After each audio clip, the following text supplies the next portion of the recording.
ನಮಸ್ಕಾರ. ಇವತ್ತು ಪಡ್ಲಕಾಯಿ ಪಲ್ಯನ ಯಾವ ರೀತಿ ಮಾಡೋದು, ಅದಕ್ಕೆ ಏನೇನು ಬೇಕು ಅಂತ ನಾನು ಹೇಳ್ತಾ ಹೋಗ್ತೀನಿ.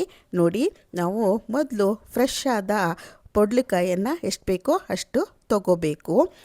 ಮತ್ತು ತೊಳ್ಕೊಂಡ್ಬಿಟ್ಟು ನಾವು ಸಣ್ಣದಾಗಿ ಅದನ್ನು ಹಚ್ಕೋಬೇಕು. ಪಡ್ಲಕಾಯಿ ಆರೋಗ್ಯಕ್ಕೂ ಸಹ ತುಂಬ ಒಳ್ಳೆಯದು. ಇದು ನಮಗೆ ಜೀರ್ಣಕ್ರಿಯೆಗೆ ತುಂಬ ಒಳ್ಳೆಯದು ಅಂತ ಹೇಳ್ತಾರೆ. ನಾವು ಪಡ್ಲಕಾಯನ್ನು ತೊಳೆದು ಈ ರೀತಿ ಸಣ್ಣಗೆ ಹಚ್ಕೋಬೇಕು. ಈ ರೀತಿ ಸಣ್ಣಗೆ ಹಚ್ಕೊಂಡಾಗ ಟೇಸ್ಟು ಕೊಡುತ್ತೆ, ಬೇಗನೂ ಬೇಯುತ್ತೆ.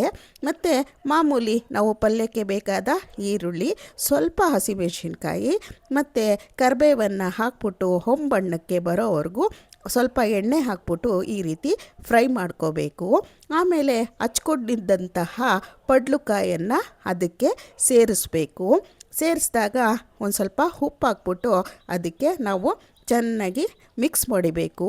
ಮಿಕ್ಸ್ ಮಾಡಿದಾಗ ಅದು ಒಗ್ಗರಣೆ ಜೊತೆ ಅಂದರೆ ಎಣ್ಣೆ ಜೊತೆ ಚೆನ್ನಾಗಿ ಬೇಯ್ಕೊಳ್ಳುತ್ತೆ. ಒಂದು 2 ನಿಮಿಷ ಆದಮೇಲೆ ಸ್ವಲ್ಪ ಅರ್ಧ ಲೋಟ ನೀರು ಹಾಕ್ಬಿಟ್ಟು ಅದನ್ನು ಬೇಯೋದಕ್ಕೆ ಬಿಡಬೇಕು. ಎಣ್ಣೆಲೆ ಬೆಂದರೆ ಅಷ್ಟೊಂದು ಚೆನ್ನಾಗಿ ಬೇಯಲ್ಲ.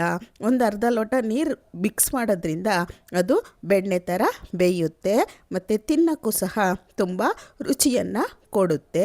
ಈ ರೀತಿ ಎಲ್ಲ ಒಟ್ಟು ಮಾಡಿಬಿಟ್ಟು ನಾವು ಅದನ್ನು ಬೇಯೋದಕ್ಕೆ ಬಿಡಬೇಕು. ಮತ್ತು ಮುಚ್ಚಳವನ್ನು ಮುಚ್ಚಬೇಕು. 2 ನಿಮಿಷ ಆದಮೇಲೆ ಈ ರೀತಿ ಚೆನ್ನಾಗಿ ಬೇಯ್ಕೊಂಡಿರುತ್ತೆ. ನೋಡಿ, ಎಲ್ಲ ಕಡೆನೂ ಬೆಂದಿದೆಯಾ ಅಂತ ನೋಡಿಬಿಟ್ಟು ಅದಕ್ಕೆ ಸ್ವಲ್ಪ ಜೀರಿಗೆ ಪುಡಿ, ಸ್ವಲ್ಪ ಅರಿಶಿನ ಪುಡಿಯನ್ನು ಮತ್ತು ಸ್ವಲ್ಪ ನಾವು ಒಣ ಮೆಣಸಿನ್ಕಾಯಿ ಪುಡಿಯನ್ನು ಸೇರಿಸ್ಬೇಕು. ಏಕೆಂದರೆ ಹಸಿಮೆಣಸಿನ್ಕಾಯಿ ಸ್ವಲ್ಪ ಹಾಕ್ಕೊಂಡಿರಬೇಕು. ಅದೇ ಥರ ಸ್ವಲ್ಪ ಕಡಲೆಕಾಯಿ ಬೀಜನ ಹುರಿದು ಈ ರೀತಿ ತರಿ ಪುಡಿ ಮಾಡ್ಕೊಂಡಿರಬೇಕು. ಇದನ್ನು ಸಹ ಪಲ್ಯಕ್ಕೆ ನಾವು ಲಾಸ್ಟಲ್ಲಿ ಸೇರಿಸ್ಬಿಟ್ಟು ಒಂದು 2 ನಿಮಿಷ ಚೆನ್ನಾಗಿ ತಿರುಬಿಟ್ಟು ನಾವು ಕೊತ್ತಂಬರಿ ಬೇಕಾದರೆ ಹಾಕ್ಕೋಬೋದು, ಇಲ್ಲದೆ ಇದ್ರೂ ನಡೆಯುತ್ತೆ. 2 ನಿಮಿಷ ಈ ಥರ ಮಿಕ್ಸ್ ಮಾಡಿಬಿಟ್ಟು ನಾವು ಸ್ಟವನ್ನು ಆಫ್ ಮಾಡಬಹುದು. ಈ ರೀತಿ ಪಲ್ಯವನ್ನು ನಾವು ಸುಲಭವಾಗಿ ಮಾಡ್ಕೋಬಹುದು. ಇದು ತುಂಬ ಟೇಸ್ಟಿಯಾಗಿರುತ್ತೆ. ಕಡಲೆ ಬೀಜ ಹಾಕೋದ್ರಂತೂ ಇನ್ನೂ ರುಚಿ ಹೆಚ್ಚಿಗೆ ಕೊಡುತ್ತೆ. ಇದು ಚಪಾತಿ ಜೊತೆ, ಅನ್ನ ರಸಮ್ ಜೊತೆ ತುಂಬ ರುಚಿ ಇರುತ್ತೆ. ಈ ವಿಡಿಯೋ ನಿಮಗೆಲ್ಲ ಇಷ್ಟ ಆಯಿತು ಅನಿಸುತ್ತೆ.